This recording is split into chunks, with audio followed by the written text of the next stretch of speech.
तो हमें भी ये लगा कि बादल को यहाँ से अगर खदेड़ना है तो इकट्ठे होना पड़ेगा, उसके अलावा कुछ रास्ता नहीं है। तो जब से ही बादल का इस संस्थाओं पर कब्जा हुआ है, 2 साल में अगर कुछ किया है तो किया कम है, प्रचारा ज़्यादा गया है।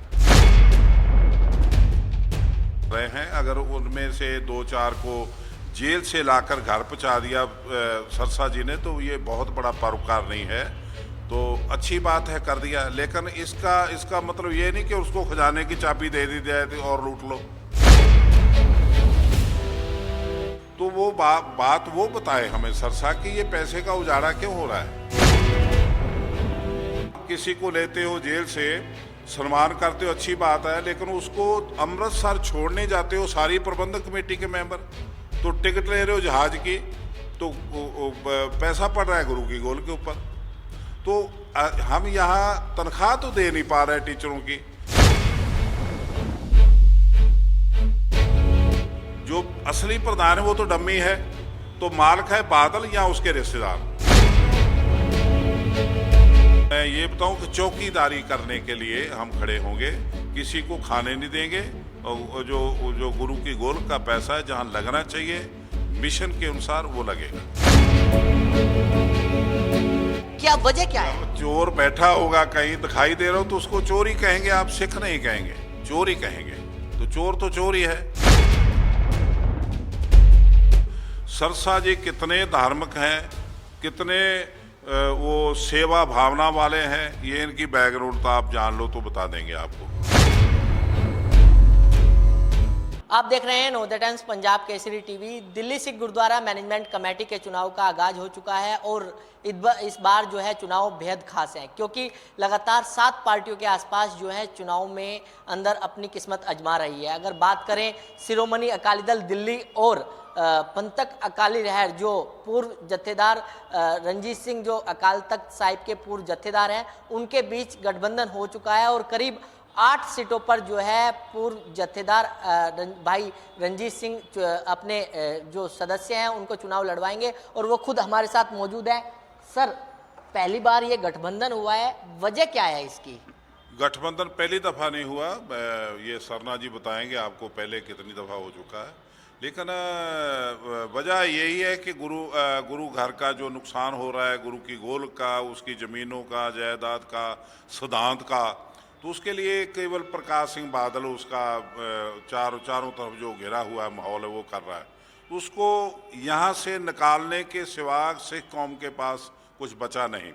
तो हमें कुछ दिल्ली के दानश्वर सिख हैं जो दूसरे जिनका प्रभाव है, जिनको चिंता है, उन्होंने हमें कहा कि भी आपको करना ही होगा, हमारे कहने पर करना हो। हमने कहा ठीक है, जो आप हुक्म करो।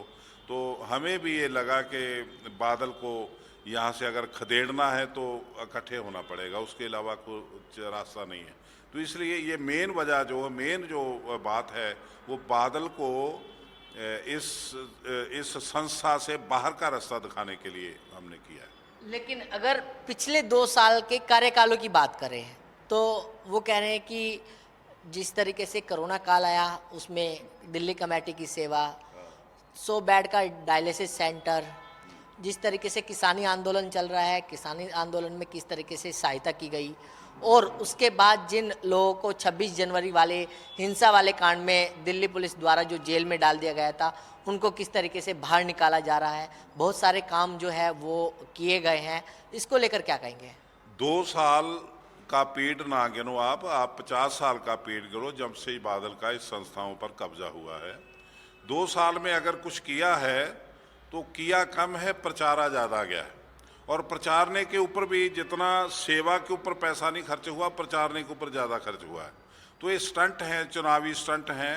ये 300 लोग शहीद हुए बॉर्डर पर, आप उनकी बात नहीं करते कभी। उनकी डेड बॉडी गई है गांव में, अब वो आप खुद बैठे हैं। दूसरा, आंदोलन में जेल ही होती है, या जेल जाओ या गोली खाओ, ये सारा कुछ यही होता है। तो उसके लिए तैयार होकर आए हैं पंजाब के लोग, तो वो प्रोटेस्ट कर रहे हैं। अगर उनमें से 2-4 को जेल से लाकर घर पहुंचा दिया सरसा जी ने, तो ये बहुत बड़ा परोपकार नहीं है। तो अच्छी बात है कर दिया, लेकिन इसका मतलब ये नहीं कि उसको खजाने की चाबी दे दी जाए तो और लूट लो, ये छोटी सी बातें। अच्छा, अकाली दल की अगर बात करें तो 8 साल इनको दिल्ली कमेटी के अंदर हो चुके हैं। इनके कार्यकाल को किस तरीके से देख रहे हैं आप? किन के कार्यकाल को? शिरोमणि अकाली दल बादल दिल्ली का ही। देखो, जो हमारे सामने रिजल्ट हैं वो है स्कूल यहाँ के हों और पंजाब के हों, वो सभी फेल हैं। टीचरों को 8-8, 10-10 महीने की तनख्वाह नहीं मिली है। जो प्रबंधक कमेटी के मुलाजिम हैं, 100 के करीब मुलाजिम हैं जिनको 3-4 साल से लगातार वो धक्के खा रहे हैं नौकरी करने के बाद, पूरी करने के बाद उनको बकाया नहीं मिल रहा है। तो हमारी जो स्थिति है गोलक की, जो हमारा रिकॉर्ड है यहाँ गुरुद्वारा साहब की गोलक का, वो तरस योग मैं कह सकता हूँ। और हमारी हालत जो है बहुत बुरी हुई पड़ी है इस समय गोलक की। जिस तरीके से ये पैसे का बेतहाशा पैसा अपने राजनीति कार्यक्रम में लगा रहे हैं, राजनीति के ऊपर लग रहा है, इसके ऊपर नहीं लग रहा है, एजुकेशन के ऊपर। इसके जो परोपकार करने वाली बात, उस पर एक हॉस्पिटल 85 में बना हुआ बड़ी तगड़ी बिल्डिंग बनी है, उसमें एक आपने केरला की एनजीओ को लाकर दे दिया तो डायलिसिस कर रहे हैं। तो ये प्राप्ति नहीं है, डायलिसिस करना कोई हॉस्पिटल नहीं होता है। तो डायलिसिस करने का जो काम भी है उसका भी डील हमें नहीं दिखा रहे हैं, डील क्या हुआ उससे, उनसे क्या लिखा गया। तो एक ट्रस्ट है वो आगे किसी को दे रहा है वो जगह या हॉस्पिटल, तो क्या लिखा क्या गया है वो हमें पता चलना चाहिए। दूसरा, आप कल की बात है, 2-3 दिन की बात है, एक ट्रक निकलता है बंगला साहब से, उसमें 4000 किलो आटा है, 1200 किलो चावल है, 1200 किलो चीनी है। तो उसमें लिखा जाता है कि ये जाएगा रकाबगंज के लंगर में, लेकिन आ जाता है विकासपुरी। तो लगातार ग्रंथी जो है वो कह रहे हैं कि दान दो, दान दो, दान सुबह शाम। तो दान जब देते हैं कोई दाल या चावल या आटा तो उसको भेज देते हैं ये। तो ये परोपकार नहीं है, परोपकार के साथ मजाक है। ये परोपकार करने वाली सूरत, सीरत या स्वभाव या शख्सियत और होती हैं, उनका अपना ही दिख होती है उनकी अपनी। तो कमेटी का एक तो जायदाद खुल रही हैं, एक तो 32 बीघे ज़मीन जोगाबाई गांव की महारानी के बाग, कोई हमें ये सरसा जवाब नहीं दे रहा कि ये कहाँ गई। दूसरा, ये कोई जितने भी जब भी आया ये, तो उसमें अनोवा खरीदी गई, 16 अनोवा खरीदी गई, इतनी तो कोई सरकार नहीं खरीदता। तो एक इनके चाचा हैं, वो गुरुद्वारा की ज़मीन है वहाँ बीगड़ में, हरियाणा में 350 एकड़, वहाँ एक स्कूल है, स्कूल ख़त्म हो गया, उसके जनरेटर घर ले गए, गाड़ी एक्सीडेंट में ख़त्म होगी, नई अनोवा फिर दे दी। तो वो बात वो बताए हमें सरसा कि ये पैसे का उजाड़ा क्यों हो रहा है। तो एक अमेरिका जा रहे हैं, अमेरिका जाने से पहले 12 लाख एक ले रहा है, प्रधान ले रहा है, 10 लाख सरसा जी ले रहे हैं, उनके डॉलर करवा रहे हैं और सैर हो रही है अमेरिका की। ये गुरुद्वारे का पैसा है। आप किसी को लेते हो जेल से, सम्मान करते हो, अच्छी बात है, लेकिन उसको अमृतसर छोड़ने जाते हो सारी प्रबंधक कमेटी के मेंबर, तो टिकट ले रहे हो जहाज की, तो पैसा पड़ रहा है गुरु की गोल के ऊपर। तो हम यहाँ तनख्वाह तो दे नहीं पा रहे टीचरों की, और इस पे मीडिया पे 30-30 लाख रुपए महीने का खर्च कर रहे हैं। तो ये उजाड़ा जो है ये बंद होना चाहिए। ये बंद करने के लिए एक ही तरीका बचा है कि इनको चेंज किया जाए, नई चीज़ ला के इनको चेंज किया जाए और बच्चों का ध्यान किया जाए, उनके एजुकेशन का ध्यान किया जाए। जो गरीब लोग हैं इलाज नहीं करवा सकते, उनको हॉस्पिटल की सहूलत दी जाए। ये हमारे गुरु का मिशन है, वो नहीं हो रहा है। आपने स्कूल की बात करी, टीचरों की बात करी, लगातार ये कहा जा रहा है कि जो 2 साल के अंदर जो है टीचरों को 40 करोड़ रुपए के आसपास दिया गया है, और इतिहास में पहली बार ऐसा हुआ है। 40 करोड़ बहुत बड़ी रकम होती है। आपके सामने ये भी हुक्म आया हाई कोर्ट का कि ये इनको आप दे रहे हो कुछ या मैं सरकार को सौंपूं, ये भी इन 2 सालों में हुक्म आए हैं। तो 40 करोड़ कहाँ गया? आप टीचरों से बात करके तो देखो। थोड़े दिन पहले आपने जब मुझे मिले रकाबगंज में मिले, टीचर क्या कर रही थी वहाँ? सैकड़ों टीचर वहाँ आके धरना लगा रही हैं इनके दफ्तरों में, तो ये भागे वहाँ से। तो 40 करोड़ महीना रखता है, 40 करोड़ दिया हो तो कहीं दिन चढ़ जाता है रात को भी। तो ये दिखावा और जो असलियत है उसमें बहुत फ़र्क है। ये सरसा जी जो जिस तरीके से चल रहे हैं ये दिखावा है। मैं हैरान हूँ कि बॉर्डर पे सैकड़ों लंगर लगे हैं। हमारे कार सेवा वालों ने 22 लंगर लगाए हैं। कभी आपको बुलाया उन्होंने कि देखो हमारा लंगर, देखो हमारा ये, हमें दान दो? कभी हुआ है कुछ?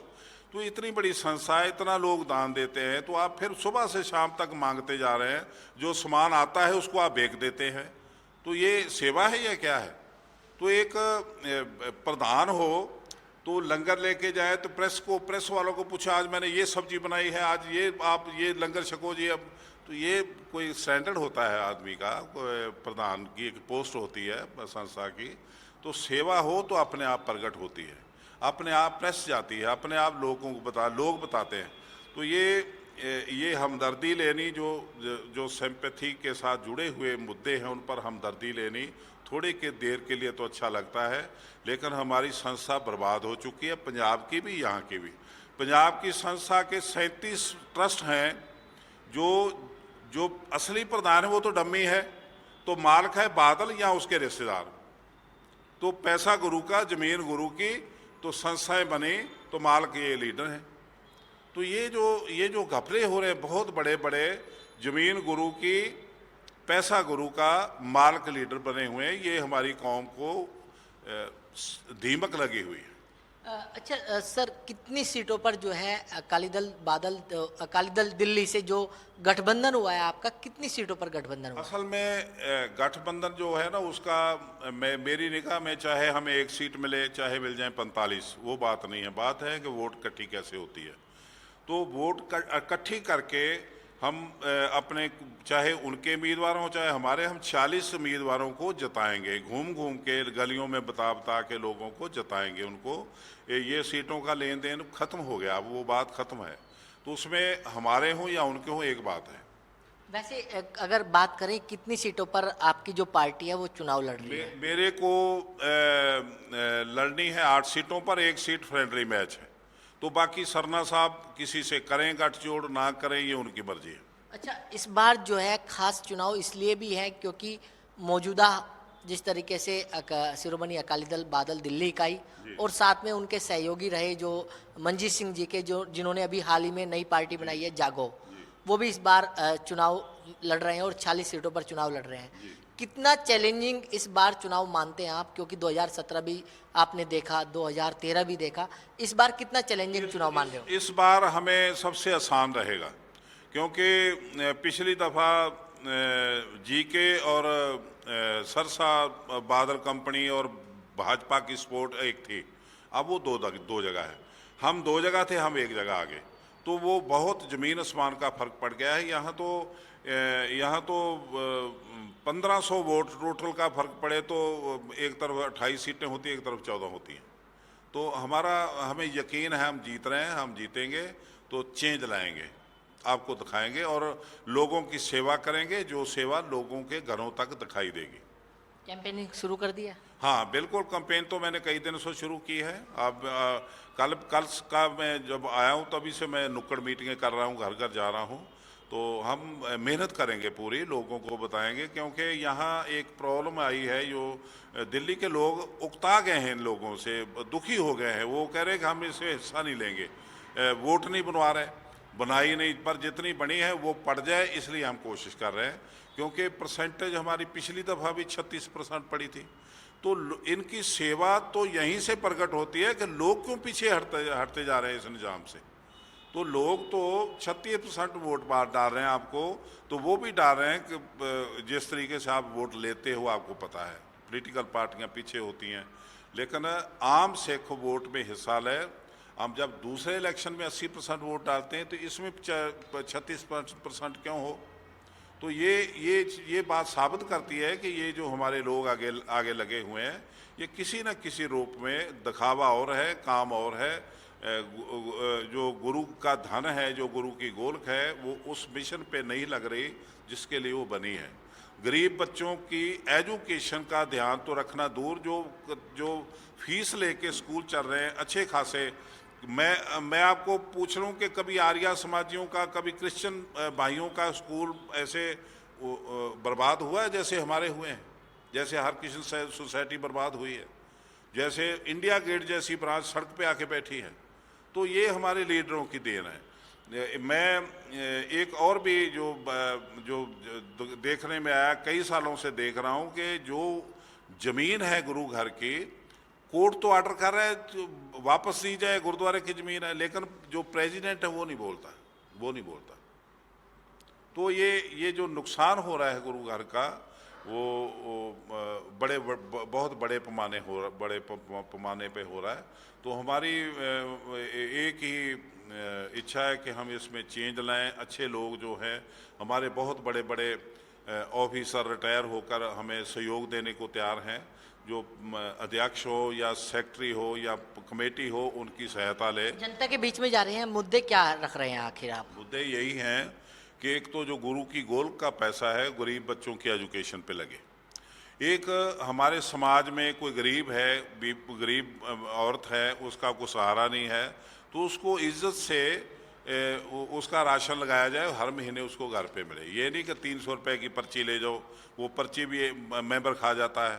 तो ये मजाक जो होता है वो नहीं होना चाहिए। दूसरा, कोई गरीब है, लाचार है, तो उसका इलाज होना चाहिए फ्री में। हॉस्पिटल में इतनी सहूलत होनी चाहिए। उसके लिए समर्थ है हमारी गुरु की गोल्क, बड़ा तकड़ा बजट है हमारे पास।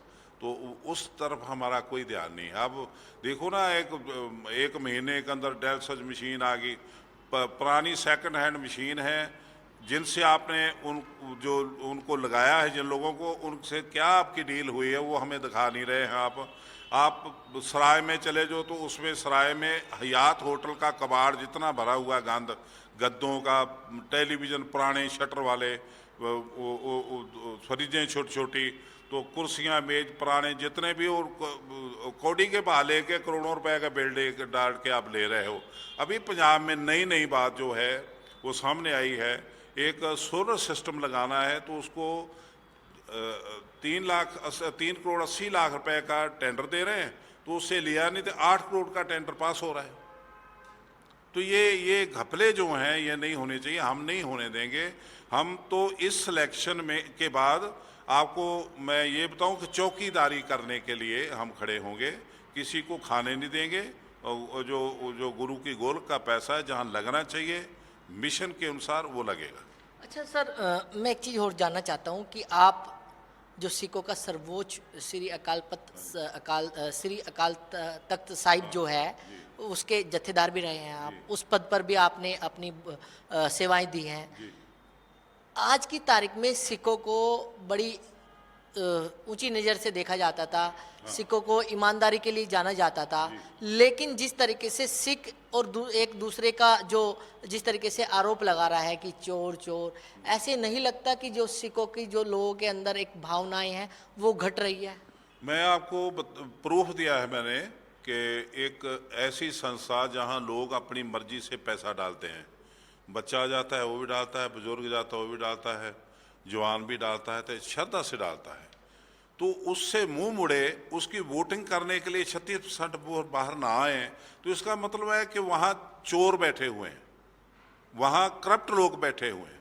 तो उनको अगर देख के हम कहें कि हमने इनको करप्ट नहीं कहना, हमने इनको चोर नहीं कहना, हम तो साधु हैं, तो ये मिशन कैसे बचेगा?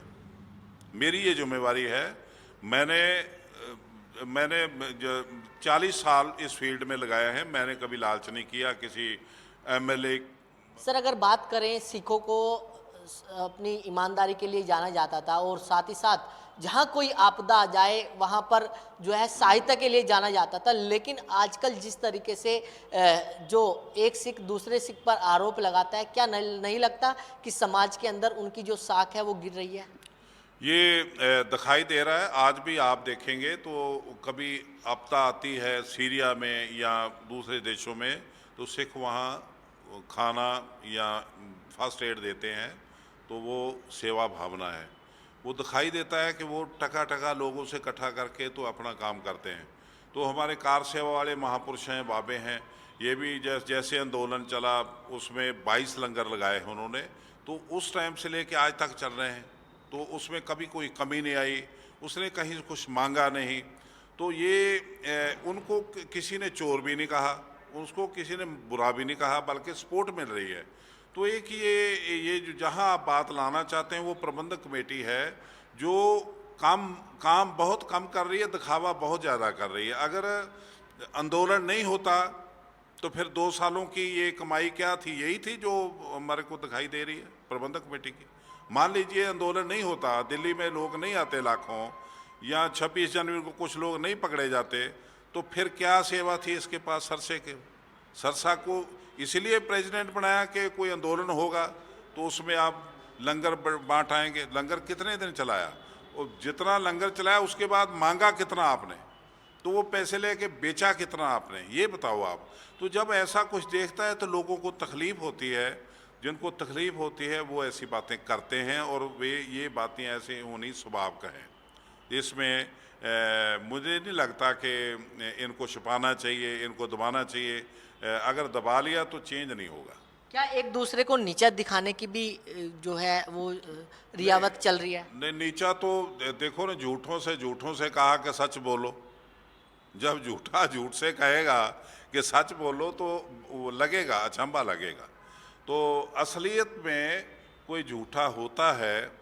पहली बात तो इतनी बड़ी संस्था आपके पास है, इतना बड़ा बजट आपके पास है, आपका रिजल्ट नहीं दिखाई देता, कोई आउटपुट नहीं दिखाई दे रही।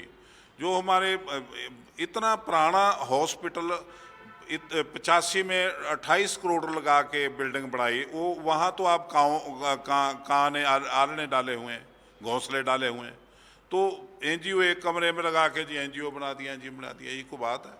तो हमारे ये सवाल मेरा आपसे इसलिए था, पास मेरा सवाल ये आपसे इसलिए था क्योंकि आप सिखों की उस पद पर बैठे हैं जहाँ पर सर्वोच्च पद जो है वो होता है, जहाँ से आप अपनी जो सिख जो कम्युनिटी है उसके प्रचार प्रसार के लिए वहाँ से आप जो आदेश है वो जारी करते हैं। लेकिन जिस तरीके से आजकल घटनाएं देखने को मिली है, एक सिख दूसरे सिख को चोर बताता है, तो कहीं ना कहीं समाज में जो है उनकी जो साख है वो कहीं ना कहीं धूमिल होती है।